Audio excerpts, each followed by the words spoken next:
Good morning. I am going to be playing a piece called The Bambula, and it is from 24 Negro dances written around 1900 by Samuel Coleridge Taylor, an African British composer. And he got a lot of accolades in his life. He was really celebrated for taking African elements. I mean, I think he was born in England, so he wasn't something he grew up with, but from all different places where he studied this music and bringing them into this sort of romantic piano mode that people would understand. So anyway, his music really covered a large area of the African diaspora, and this is a Caribbean song.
That's delightful, Barbara. Thank you. Our centering thought this morning is from Reverend Sherry Prudhomme. We declare that there are many paths to the sacred. We hold fast to the notion that one religion does not hold all the truth for all time, not even Unitarian Universalism. We maintain that a free, open, and respectful dialogue is one of the primary ways our theological perspectives evolve and grow. Good morning. My name is Eleanor. I have short white hair, glasses, and I'm wearing a green and white batik shirt. Welcome to our Sunday morning gathering at Summit Unitarian Universalist Fellowship. We are so glad you have chosen to join with us today, whether you are here in the sanctuary or joining us on Zoom. Summit is a liberal religious community bound together by shared principles drawn from world religions, many of which are shown up here, as well as humanist teachings, nature and science, philosophy, and personal practices. We aspire to be a religion of inclusion. The mission of Summit is to commit ourselves to being a more compassionate, just, and sustainable world. If you are new to Unitarian Universalism or to Summit and would like to know more about us, we invite you to explore our website at summituuf.org or talk to any of us this morning. Before the service, we had some of our announcements rotating through the screen. It's a new thing. Are there any announcements to be added to that, other than the potluck after the service today, which I'm sure Mary will talk about? Was there one about Pride? There is not one about Pride. Would you like to tell me about Pride? Do you know what it is? On June 22nd is the Santee Pride Walk, and Summit is going to have a booth there, as well as March, and we would love people to participate.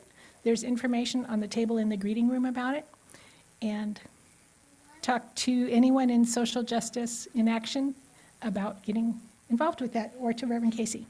I'll be there in a rainbow skirt blessing people, so come on and let's bless everybody.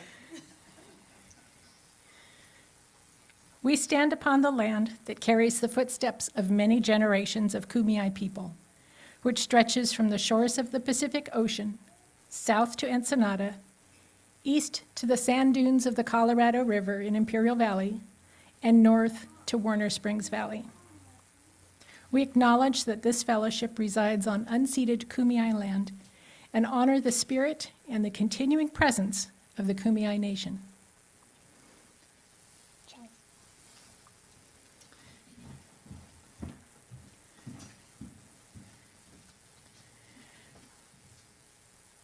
We join our voices in a holy communion of mind and heart, dedicated to the promise that bind us in compassion one with another. In this hour, we light the flame that signals our intention and find the sacred in every living thing. As you are willing and able, please stand for our church hymn and aspiration.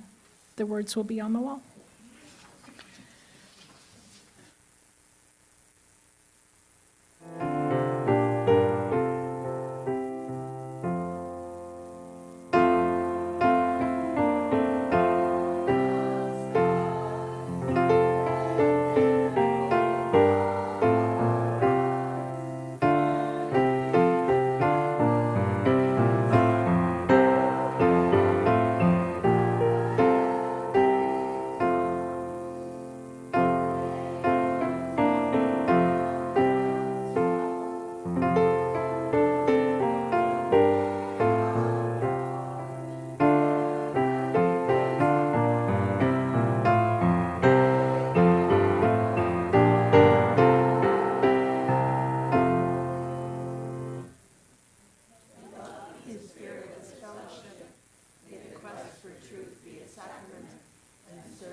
Good morning, everyone. My name is Casey Marie Pandell. I am the minister here at Summit Unitarian Universalist Fellowship. I am a 34-year-old woman with pink-ish hair today, about to my shoulders, wearing a black flowy cover and a maroon and floral print pantsuit. Whether it is your first visit or your 5,000th visit, you are whole, you are holy, you are loved, and you are so welcome here. Our reading today are words from Marjorie Bowens Wheatley entitled, "Why Should We Intentionally Work for Diversity?" Why should we intentionally work for diversity? The responses to this question vary widely. Of course, hard demographic realities suggest much. But for me, beyond any demographic or sociological justification, there is a theological imperative. Affirming the inherent worth and dignity of every human being, for me, means working to create places of worship where all who subscribe to a liberal approach to religion can not only feel welcome, but enter into worship settings that reflect the diverse cultural realities of we, the people. Congregations that reflect the pluralism of our society are one step in beginning to transcend the social boundaries that divide us from each other and from all that is, which some of us call God. The task ahead is an arduous one. Indeed, diversity is one of the most challenging tasks we will ever undertake as a religious movement. What we are dealing with is not simply racial and ethnic diversity, but a paradigm shift that is rooted in a commitment to growth in a pluralistic community, as well as readiness for and acceptance of cultural change within our congregations. Welcome to worship. Please rise in mind, body, or spirit as we invite Stacy. Are you coming up to sing? Stacy is our cantor today. Yay! Thank you so much, Stacy. Our first hymn is hymn 1008 in your teal softback hymnals, "When Our Heart is in a Holy Place." We are small, but we are mighty, so we'll sing this in a mighty way.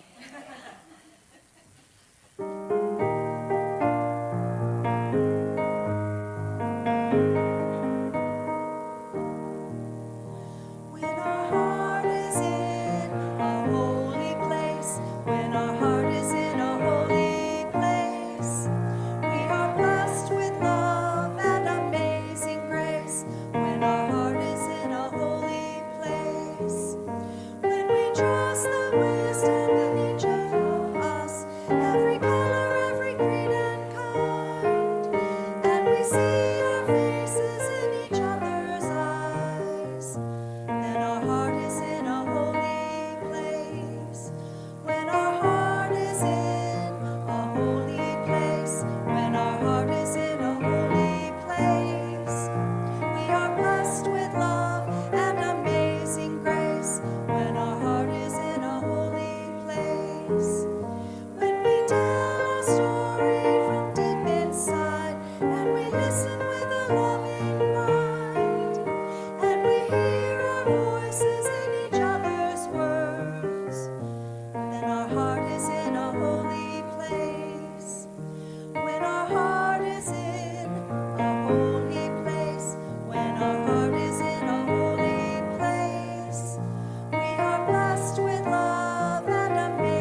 It seems so fantastically fitting to have a cantor back today as we had Pierre's celebration of life, who was our beloved cantor up until earlier last year. So Stacy, thank you for being my guinea pig today and being slightly voluntold that I would love to have her singing. And for those of you that are singers, if you would also like to be the cantor, please let me or anyone on the Sunday Services Committee know. We would love to hear your voices. Choir members, that means you too. You can help pick the music the week you sing. Our joys and concerns portion of our service bears a little bit of extra explanation this week because I see some new faces. And if you are not in a Unitarian Universalist community outside of here, this might be a little bit new for you. Our joys and concerns are our opportunity to hold all of the big things in our lives with our community. You can see we have some candles lit up here at the chancel. You can send your joys and sorrows in to me via email or text during the week, or write them up at the chancel on a Sunday before service. All are welcome to light a candle, whether you choose to share something or not. I have two for us today. The first one is mostly a sorrow, but kind of a joy. You might notice that Barbara was here yesterday, and Barbara is here today. Thank you, Barbara. Karen is not here. Karen had an accident this week and broke her hip. She had urgent surgery the other day. She's up and walking and doing great. She's hopefully coming home from the hospital today. So we send Karen all of our good healing love and energy, and we look forward to seeing her back soon. The other one is something that I'm excited to share with all of you. Unitarian Universalist communities are a little unique in that when it comes to ordination, the only people who can choose to ordain a minister are our congregations. No one else does that. So if someone wants to be a minister, to get the title reverend, you have to have a community say, yes, we think you should do that. So take out your calendars. October 26th at 3 p.m., Summit has agreed to co-ordain me with my home congregation of Fullerton.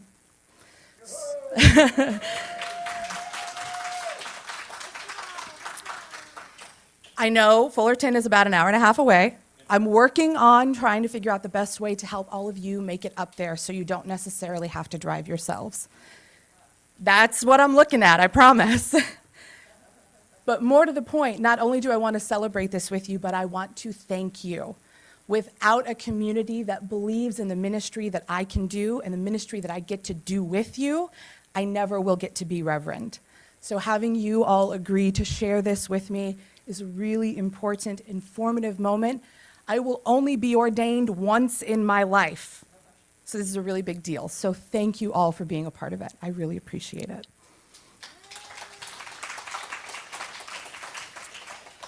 So October 26th, you can officially say Rev. Woo! And now I would like to invite our beloved Mary Carter Vale for our Time for All Ages. And I would love if our young and our young at heart would join us. Come on up. Good morning. Good morning. My name is Mary Carter Vale. I am your Director of Religious Exploration. And I use she, they pronouns. I have graying red hair and a bright flowery dress. And then this purple apron full of owls that says Chef Carter Vale that my kids got me. Isn't that cool? Having kids is great. They do some fun things. So how are y'all this morning? I see Finn and Avery brought their younger siblings today. So we're going to be cooking in RE today because it's time for our pluralism potluck. And we might be the only ones bringing stuff, but that's okay. You cook? All right. We are going to be cooking today, but I wanted to show Jet Pig over here. Justice, equity, transformation, pluralism, independence, and generosity with love at the center. This is all part of Article 2. This is the last week it's going to be here. There's going to be something else there next week. It's a surprise. But today, this month, we've been talking about pluralism. What the heck is pluralism? You guys know? What is it? When you make the start of a word uppercase. Pluralism could be like a punctuation thing. Is that what you're thinking? Like pluralism, like punctuation? Yeah? More than one. Yes. So for the new Article 2 that we are preaching and teaching this year in UU communities around the world, or at least our denomination, the definition of pluralism is we celebrate that we are all sacred beings, diverse in culture, experience, and theology, and we covenant to learn from one another in our free and responsible search for truth and meaning. We embrace our differences, commonalities with love, curiosity, and respect. Do you like to have love, curiosity, and respect lifted up? Yeah, those are the fun things, right? Love, curiosity, and respect. If we give that to everybody and we receive that from everybody, that makes a really beautiful community, right? Well, for me, one of the ways when I was a kid that I learned about other cultures, other people, even just going to a sleepover at a friend's house was through the food they served. So food is a wonderful way to open up a conversation and to learn more about somebody, right? Like yesterday, we had a beautiful food, and I think there's still some of this wonderful baklava left over that we're going to have today. We had some really beautiful food that came from different cultures. One of the foods we had was hummus. Has anybody ever had hummus before? No? Hummus. I wrote a curriculum many summers ago where we lifted up food, and I was researching hummus. Where does hummus come from? Where do you think it comes from? From herbs? Herbs. There can be herbs in hummus. But what culture does hummus come from? Anybody know? Middle East? Any other ideas? Greek? So, interesting story about hummus. There's this sea, the Mediterranean Sea, right? And on one side is Greece, and on the other side is the Middle Eastern countries, both of whom claim hummus. But there was so much trade going back and forth between those cultures that nobody knows where hummus came from. So that's why both cultures claim it. And I just thought that was a very interesting way of looking at pluralism through food. So today, I made you something that comes from my culture. I'm 12th generation New Englander. Yeah, long time. It's descended of the Puritans. Got some work to do. I have a lot of unpacking to do on that one. And I made baked beans. Baked beans. Now, in Maine, this is one of the sayings I grew up with. A woman is only as good as her beans. I don't think so. And my beans are meh. But I did make you some baked beans to try. And nobody should be judged on their beans or any other food they cook. We are all inherently worthy and wonderful just the way we are. But just bringing something from your culture and sharing it. And if you didn't bring anything, that's okay. Talk about it. When you sit down to have some food in the salon, share, like, what would you have brought? What was the thing you would have liked to have shared? Or what is a dish you remember? Or what is some food that had impact on you? Because that is how we can learn from each other and celebrate each other. So, pluralism, yum. Yummy. Pluralism is yummy. Yeah, that's how I look at it. Because food is a wonderful language that we all need to eat. And we can find ways of sharing through and building understanding through food. So, that is my story for you today. We're going to go back and make hummus. We're going to see if we can get some veggies from our garden to make a salad. And we grew a spaghetti squash that's this big. And I've roasted it, but we're going to make it into this yummy spaghetti squash thing. Hopefully there'll be enough for everybody to get a bite. I'm bringing it over to hopefully there's enough for everybody to have a bite. It's only this big. So share. Because pluralism, yum. So, all right, guys, we ready to do our song and head off and go make some foods? Let's go. Nice penguin. Is that a lunch bag? All right.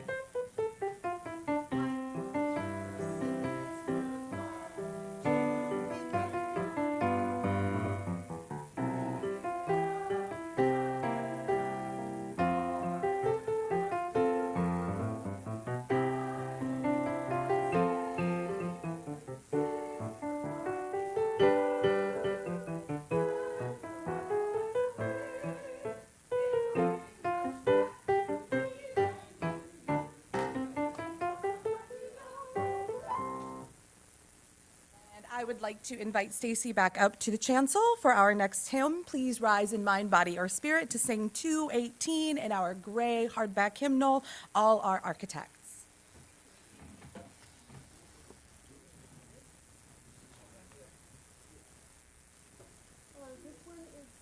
New to our congregation, so I'm going to play it through all the way through. Enjoy.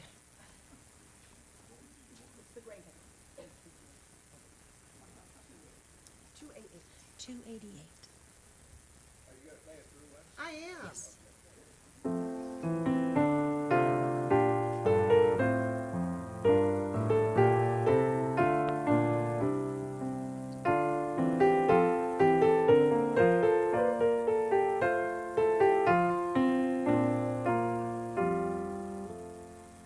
All our architects of fate, working in these walls of time, some with massive deeds and great, some with ornaments of rhyme. For the structure that we raise, time is with materials filled. Our todays and yesterdays are the blocks with which we build. Build today that's strong and sure, with a firm and ample base, and ascending and secure, shall tomorrow find its place.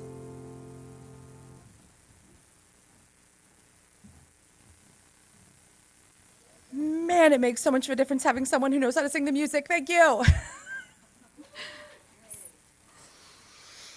Please join me in a time of silent prayer, meditation, or reflection as I read words from Linda Susan Ulrich entitled Sacred Paths.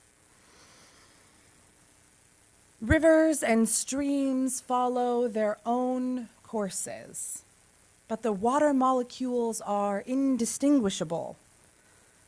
No one would confuse a candle flame for lava, yet in each the fire dances. An invisible force both knocks down trees and holds birds aloft. The air remains indifferent to its uses. Diamond, desert, Denali, and dirt each tell their different stories, all with the earth as protagonist.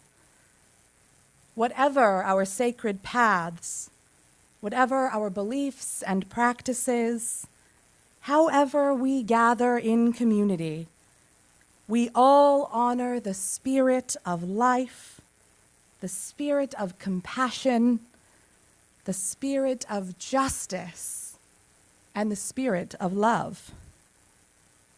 How many stars are in the sky? All of them. Blessed be.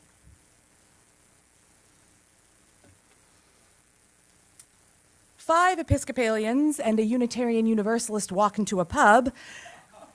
Sounds a lot like the setup for the world's worst joke.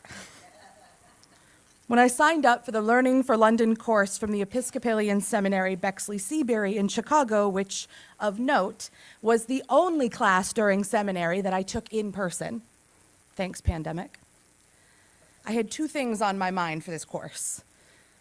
The first was, how could I apply the successes of the church planting and growth that the Church of England has experienced over the last 30 years, but in a Unitarian Universalist faith community context?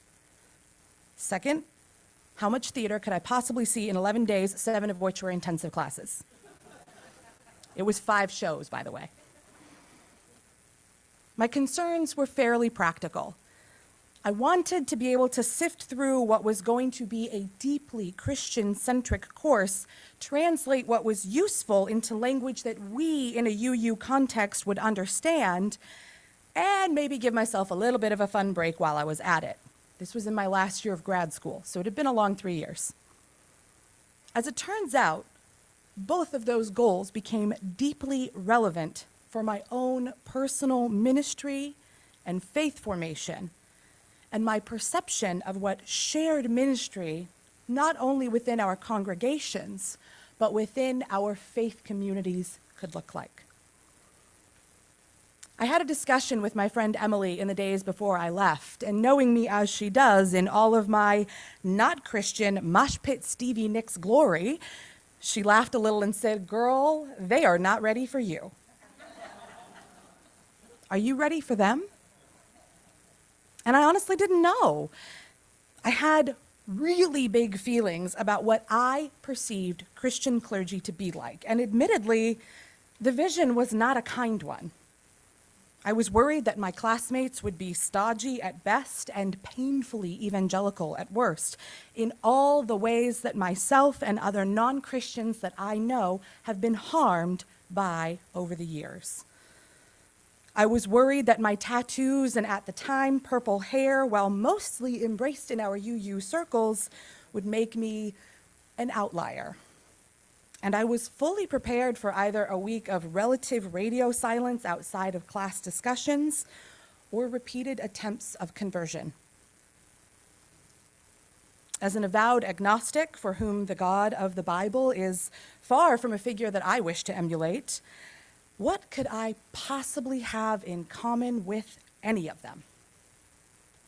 You may be surprised to hear the answer to that particular question, and I'm really particular about this language, was a whole damn lot.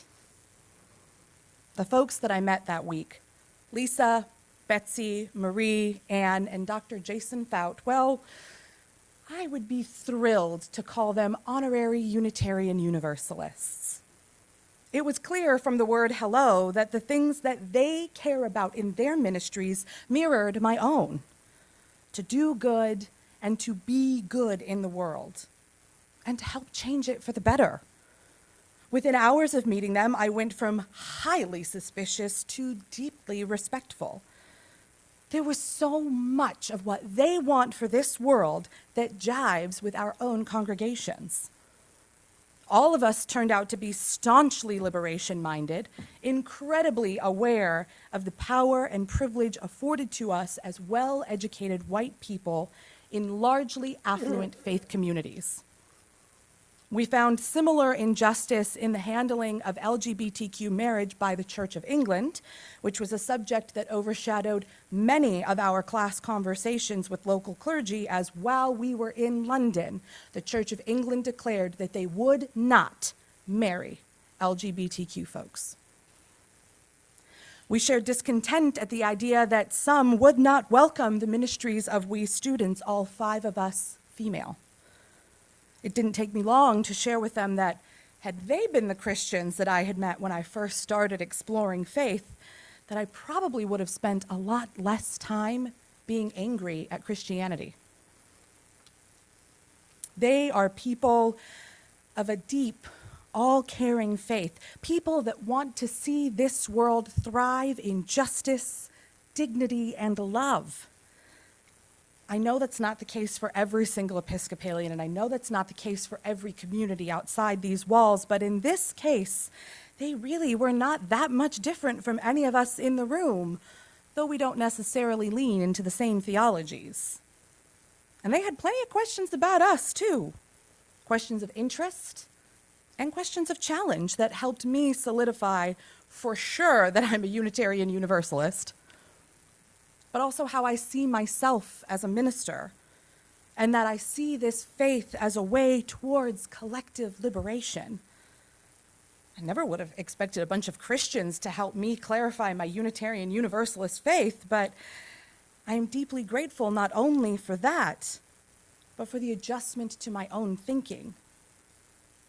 I realized very quickly how unfair my approach to their faith had been, and that the assumptions that I made about them as people and as clergy. Sometimes there's nothing quite like holding a mirror up to yourself to realize that you'd been as unfair to others as others had been unfair to you. That realization went beyond this small group of us who cried and laughed and raged and prayed together, and yes, I prayed and worshiped with them every day. Still can't quite believe it myself.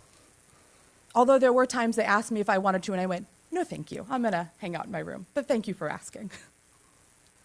By and large, what I saw over and over and over again with every layperson and ministry professional that we met was profound generosity and an underlying servant's heart. And I want to be really clear with what I mean with those words. I do not mean servitude. What I mean is the active choice to be in service to those within their midst. With St. Luke's in the High Street in Walthamstow, we met a small but mighty community that sacrificed the comfort and cost of an aging brick and mortar building to be in the market every week, serving the heart and the spirits of both vendors and passers-by. The people in the market in Walthamstow knew them by their generosity. They also knew them by the gift of a warm beverage and a listening ear, and sometimes folks would stay for Bible study. Whether vendor, customer, or unhoused person, there was always a chair to be drawn up and a hot cuppa to be had over a conversation and a smile. It was that way for 16 years. And just now, in the last 6 months, have they been in the process of discerning what's next. We spent hours with these communities in freezing cold Victorian churches, sometimes with just the clergy, sometimes with core lay people. We were introduced to all manner of folk. Immigrants who had found religious homes in quiet parishes, who had seen many a priest grow and change with them. A young couple who 10 years ago had sought a community and helped to grow their own when options fell short. One of which, the husband, has heard the call to ministry and has become a priest himself. Priests that knew every inch of their parishes. A gentle giant of a man with a big beard who sang loudly with the children in his evening service.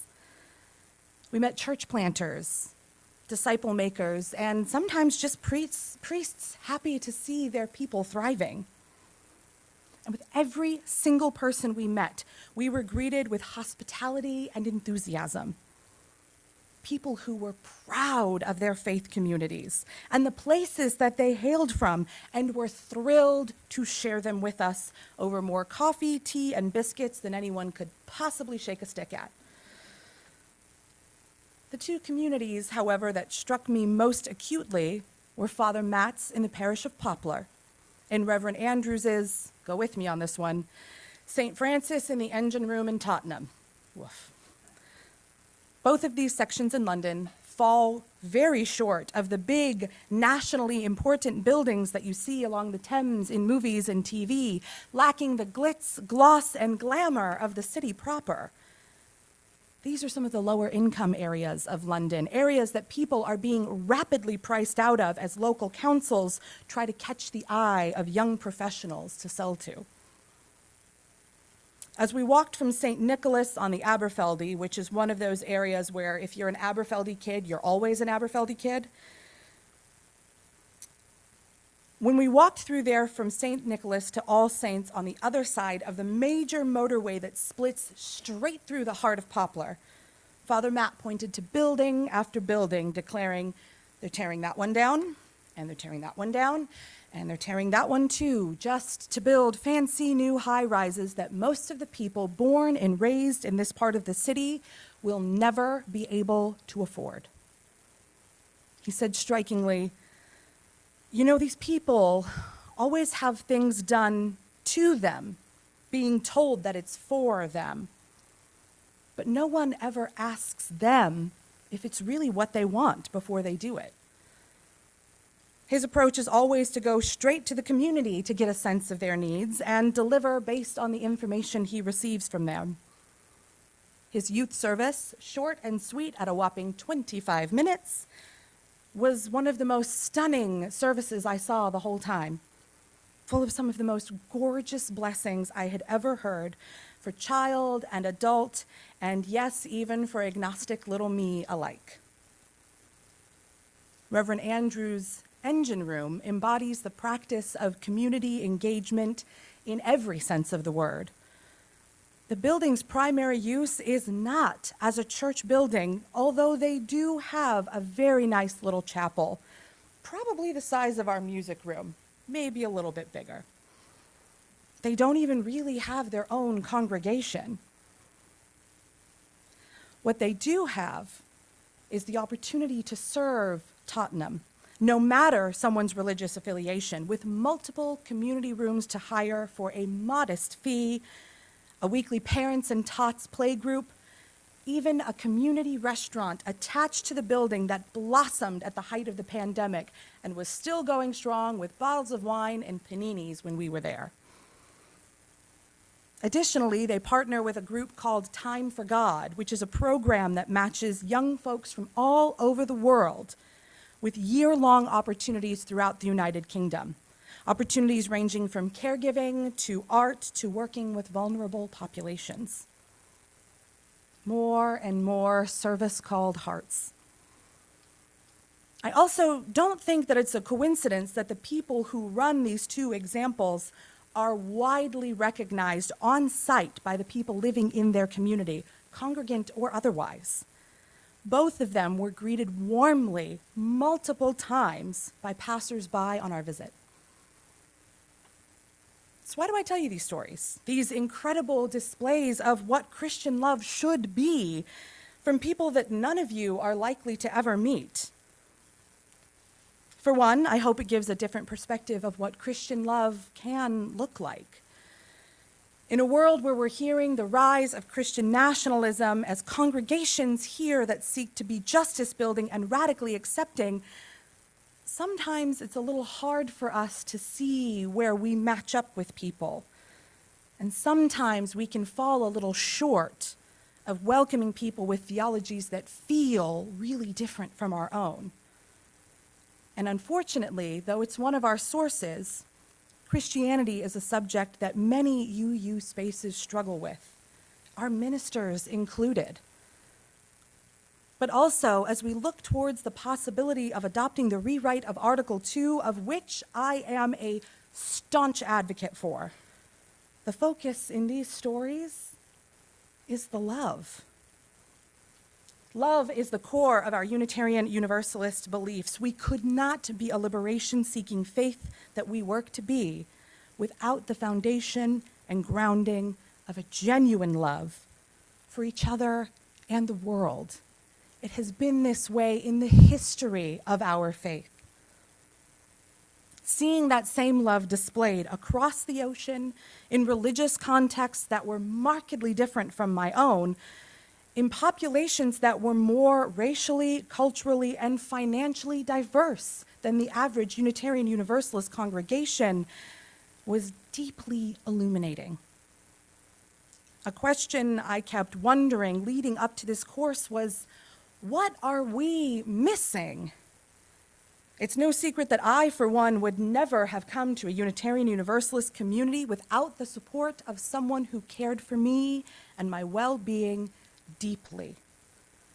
And that my calling to ministry would have been impossible without that home congregation in Fullerton loving me into being enough to hear the call at all. I know without a doubt that Unitarian Universalism has something remarkable and wonderful to offer the world. And I kept wondering pretty grumpily why our numbers are not growing by leaps and bounds. And when London called, I found quickly that I think I was asking the wrong questions. Numbers matter. Of course, we know that. In fact, there was one instance in London where all we talked about was numbers of new Christian disciples so much that I could not take one more moment of hearing it, and I raised my hand and asked, "That's all great, but what do you do? What keeps people coming back to your community?" These ways that we connect with each other, the ways that we love each other and serve each other, when we can be held in our most wounded places and our most brilliant ones, whether for a moment, a day, a decade. Those are the gifts that I saw displayed in London, and those are the gifts that I see in this community every single week. We don't love people because they share our theology and our faith. We love them because that is what our faith calls them to do. Our radical welcoming can always be clearer and go further. And for a faith that is a living, breathing tradition, as we are living and breathing practitioners, I hope that we always seek ways to grow into those uncomfortable places, the weird places, as much as we live into the ones where we already feel connected and whole. For my own part, this experience challenged my assumptions about Christians. It taught me to be a little less of a pretentious jerk about it. And it got me wondering, as someone raised with a very limited religious background, and more than my share of pain from various religious communities, what really church could and should look like. After a few days of worship with my classmates, admittedly worship that didn't do it for me, I saw a production of Shakespeare's As You Like It in a purpose-built theater that was in the round, so everyone could see everything. There's a moment where the lead male in the show was grieving the death of his friend. As he looked around the audience in utter bewilderment, devastating grief drawn all over his face, there was not a dry eye to be seen in the entire theater. The following morning, my colleagues asked how I enjoyed the show, and with a smile and a hitch in my voice, and I said, that was church. Being in that room and sharing that spiritual experience together, that was church. That's the height of spirituality. So what is Spirit calling us to do to manifest the spiritual community that Summit seeks to be? Not just for the people in this room or on Zoom, but the people who don't even know us yet. I hope, in what I'm sure are woeful underrepresentations of the brilliance that I was fortunate to live into in this journey, I hope that I've been able to highlight some of how I saw some of our faith in the actions of others' faith. Whether it be an act of the universe or an act of the Holy Spirit, in the end, there is always love. And where there is love, may there be understanding, connection, community, and yes, maybe new expressions of how we might do this church thing together. So may it be, and amen.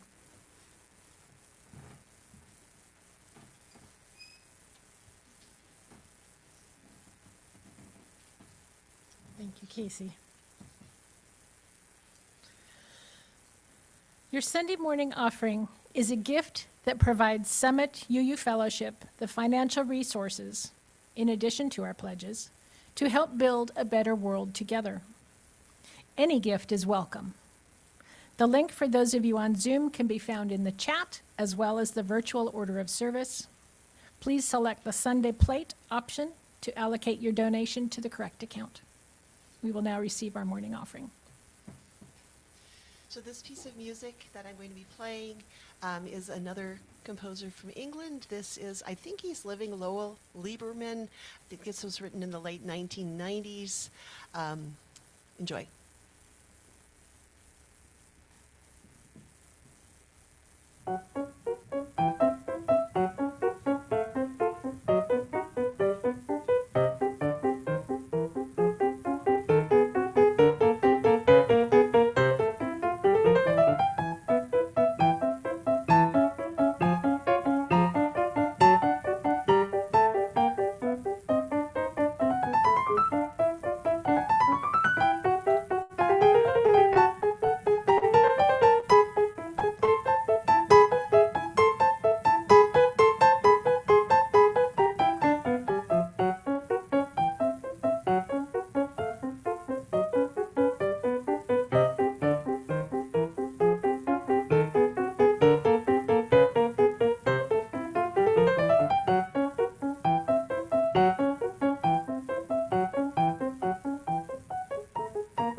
I would like to invite Stacy back up to lead us in singing our closing hymn, We Would Be One.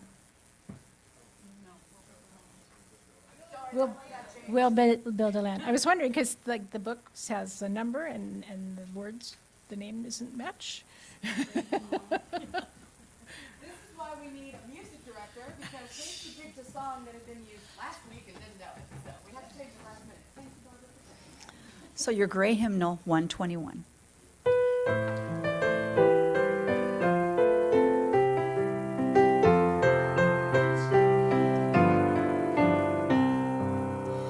We'll build a land where we bind up the broken. We'll build a land where the captives go free, where the oil of gladness dissolves all mourning. Oh, we'll build a promised land that can be. Come build a land where sisters and brothers, anointed by God, may then create peace, where justice shall roll down like waters, and peace like an ever-flowing stream. We'll build a land where we bring the good tidings to all afflicted and all those who mourn, and we'll give them garlands instead of ashes. Oh, we'll build a land where peace is born. Come build a land where sisters and brothers, anointed by God, may then create peace, where justice shall roll down like waters, and peace like an ever-flowing stream. We'll be a land building up ancient cities, raising all the stations from old, restoring ruins of generations. Oh, we'll build a land of people so bold. Come build a land where sisters and brothers, anointed by God, may then create peace, where justice shall roll down like waters, and peace like an ever-flowing stream.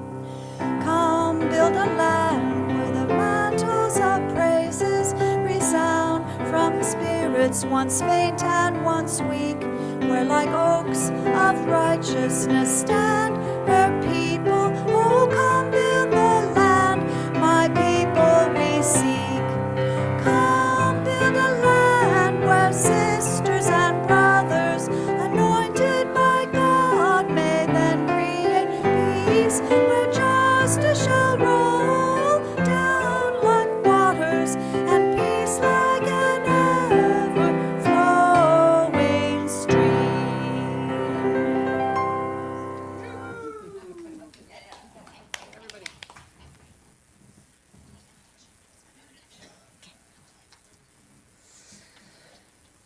As I round out today's service, I want to make a really important point.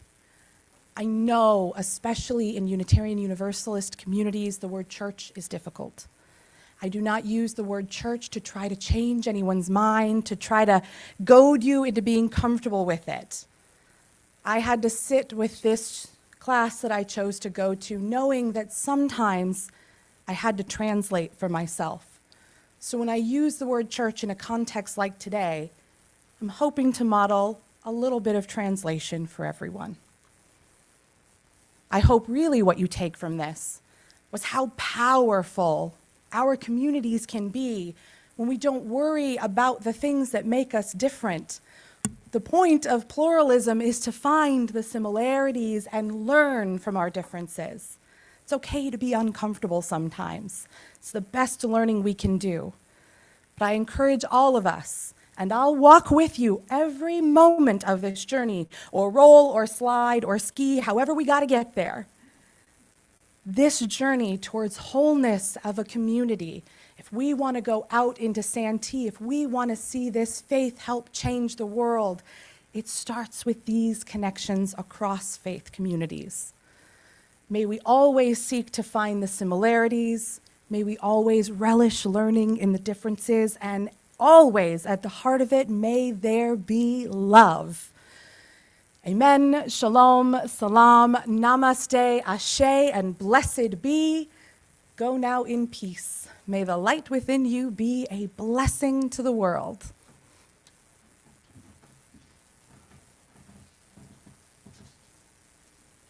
Thank you all for being with us today. After we extinguish our chalice, we'll have our closing circle song, and then we will have a 5-minute break. After that, we will come back together for the community gathering, or if you like, you can head straight over to the salon for the pluralism potluck. Either way, you'll get some food. Our chalice extinguishing. We extinguish this flame, but not the light of truth, the warmth of community, or the fire of commitment. We carry these in our hearts until we are together again. Please join hand in hand as we sing our closing circle song.